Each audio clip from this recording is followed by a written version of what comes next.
नमस्कार दोस्तों, मैं हूं राम भरत। दोस्तों, आज हम बात करने वाले हैं अंबेडकर आवास योजना के बारे में।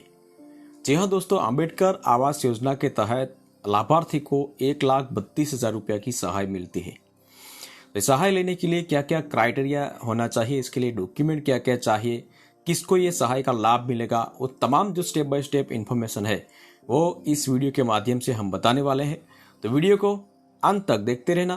तो चलिए शुरू करते हैं। तो इस योजना में हम ये सभी बातें जानने वाले हैं। सबसे पहले है योजना का उद्देश्य क्या है, योजना से लाभ किसे मिलेगा, दस्तावेज मतलब कि डॉक्यूमेंट्स क्या क्या चाहिए ये योजना का लाभ लेने के लिए, फॉर्म कहाँ से भरना है, और योजना का नियम और शर्त क्या है, और आय सीमा मतलब कि ग्रामीण विस्तार में रहने वाला है और यह शहरी विस्तार में रहने वाला की आवक मर्यादा कितनी होनी चाहिए, और योजना से सहाय कितनी मिलेगी आपको। तो ये सभी डिटेल जो है इस वीडियो के माध्यम से हम जानेंगे। सबसे पहले जो जानेंगे तो योजना का हेतु क्या है।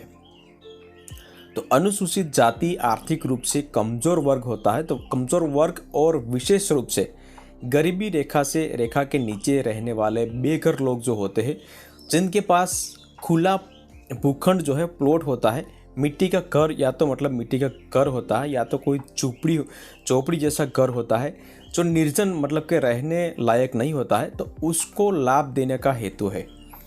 ठीक है। और साथ ही अगर आपके पास कच्चा मकान है और आप उस पर पहली मंजिल बनाना चाहते हो, तो भी ये बनाने के लिए इस योजना के तहत आपको सहायता मिलेगी। उसके बाद जो है वो सहाय कितनी मिलेगी, सबसे इम्पोर्टेंट यहाँ प्रश्न होता है कि सहाय कितनी मिलेगी।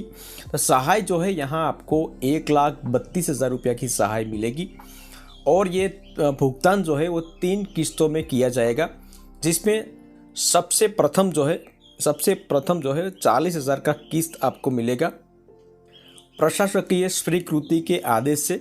द्वितीय किस्त जो है वो 60,000 रुपये का आपको मिलेगा जब आपका मकान जो है या तो घर है लेंटर स्तर पर पहुंच जाने के बाद। एवं तृतीय ट्रस्ट जो है वो आपको 20,000 रुपये का मिलेगा। साथ ही साथ आपको 12,000 रुपया एक्स्ट्रा मिलेगा जो हमें घर में शौचालय निर्माण करने के लिए मिलता है गवर्नमेंट की तरफ से। तो 12,000 रुपया एक्स्ट्रा मिलेगा। इस तरह कुल मिला के आपको 1,32,000 रुपया की सहाय मिलेगी। उसके बाद जो है योजना का नियम और शर्त क्या है। तो लाभार्थी के परिवार के अन्य कोई भी सदस्य सरकार द्वारा कार्यान्वित किसी अन्य आवास योजना के तहत लाभ लिया नहीं होना चाहिए। मतलब कि कोई भी अगर आवास योजना के लाभ अगर आपने या तो आपके परिवार ने ले लिया है, राशन कार्ड में जितना भी नाम है वो किसी ने भी एक आवास योजना का लाभ ले लिया है, तो उसके बाद ये अंबेडकर आवास योजना का लाभ फिर से आपको नहीं मिलेगा। अब बात कर लेते हैं वार्षिक आय कितनी होनी चाहिए। तो ग्रामीण क्षेत्र में रहने वाले लोग की वार्षिक आय जो है वो 1,20,000 रुपया से ज़्यादा नहीं होनी चाहिए, उससे कम होगा तो चलेगा। और शहरी क्षेत्र में रहने वाले की आय जो है वो 1,50,000 से अधिक नहीं होनी चाहिए।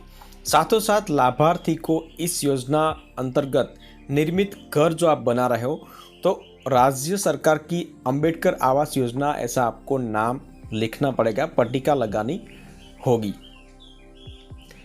अब जो है वो आपको घर बनाने में मैक्सिमम कितना खर्च कर सकते हो, तो यहाँ आप देख सकते हो भवन निर्माण की लागत सीमा शहरी क्षेत्र के लिए 10 लाख रुपया से अधिक नहीं कर पाओगे आप। ग्रामीण क्षेत्र में 7 लाख रुपया की मर्यादा रखी है, तो 7 लाख रुपया में आपको मकान बनवाना पड़ेगा। त्यारबाद घर निर्माण की सहायता प्रथम किस्त के भुगतान से 2 वर्ष के भीतर आपको घर का पूर्ण निर्माण कर देना है। मतलब कि 2 साल के अंदर ही ये घर जो है वो आपको पूरा कर देना है।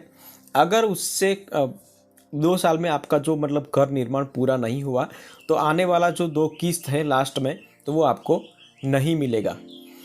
और उसके बाद जो है वो लाभार्थी की आयु कम से कम 21 साल होनी चाहिए, 21 साल से कम नहीं होनी चाहिए, उससे ज़्यादा होगा तो चलेगा। अब महत्व की बात है, यह डॉक्यूमेंट क्या चाहिए। तो सबसे पहले जो है वो आवेदक का आधार कार्ड, आवेदक का राशन कार्ड, जाति प्रमाण, वार्षिक आय का नमूना, और निवास प्रमाण मतलब कि जहाँ आप रहते हो तो रहने का पुरावा मतलब चाहिए। बिजली बिल, किराएदारी अगर रहते हो तो वो मतलब किराएदारी समझौता, चुटनी कार्ड, राशन कार्ड, और जिस भूमि है आपके पास अगर प्लॉट है तो उसका मतलब पुरावा चाहिए। तो दस्तावेज भी चलेगा, या तो प्रपत्र या तो पात्रता प्रपत्र, कोई भी मतलब एक पुरावा इसमें चाहिए। उसके बाद जो है वो बैंक पासबुक आपकी होनी चाहिए। अगर बैंक पासबुक नहीं है तो आप आपके अकाउंट का कैंसल चेक भी आप दे सकते हो। अगर विधवा हो तो पति की मृत्यु होने का प्रमाण भी आपको देना पड़ेगा। जिस भूमि पर मकान बनाया जाना है आपको, उसका क्षेत्रफल दर्शाने वाला मानचित्र की प्रति चतुर्भुज को दर्शाते हुए नकल आपको जो मंत्री या तो तलाटी के पास से मिल जाएगी। उसके बाद जो है वो पहचान पत्र आपका होना चाहिए।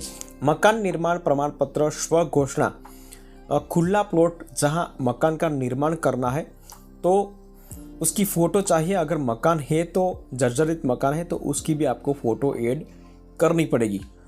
अब सबसे इम्पोर्टेंट बात है कि ये सब जो क्राइटेरिया है वो तो हमने समझ लिया, लेकिन फॉर्म कहाँ से भरे? तो यहाँ जो है eSamajaKalyan.gujarat.gov.in इस वेबसाइट से आपको पहले रजिस्ट्रेशन करवाना पड़ेगा।